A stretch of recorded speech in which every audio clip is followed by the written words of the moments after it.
yun, magdi-DIY tayo at life hack. Makakatulong to sa'yo, lalong-lalo na sa mga baradong CR. Tuturuan ko kayo kung paano. Gamit lang ang brush at plastic. Kahit sira yun, huwag nyo itatapon kasi may paggagamitan yun.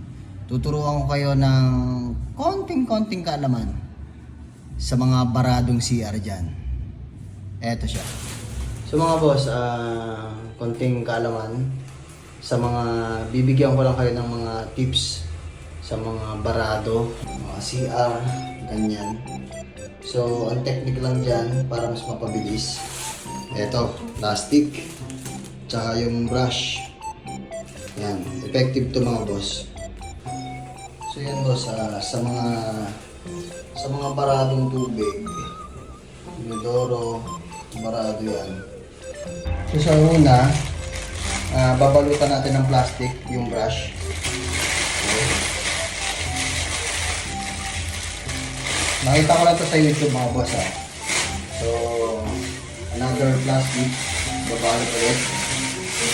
Balot mo lang siya. Yan, balot mo lang. Tapos, pigpitan mo lang siya. Tapos, tali mo na.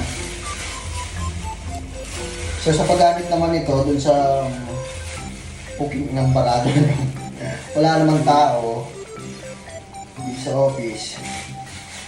Ganito lang siya. Papakita ko sa inyo kung paano ginagawa. Medyo nakakadiri lang doon. Paulit-ulit mo lang siyang yan. Paulit-ulit mo lang siyang uulitin. Dapat may pause. Tapos isa, dalawa, tatlo, apat, lima. Makikita niyo yung pagbabago ng tubig. Yan, mawawala na yan. Ayan o. O diba? Nawala na siya, diba? Flash mo lang ulit. Mawawala na yung bagay. So effective, diba? Sunod, kumain pa kayo dito ha. Makalintik kayo. Effective. Dito lang pinakita kasi syempre nakakadiri ba kayo, diba? Madiriin. Wala nang barayan.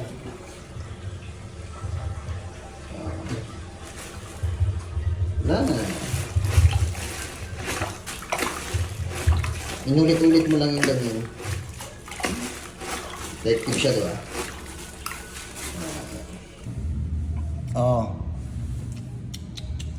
Sa lahat ng video ko, baka ito na yung magte-trending.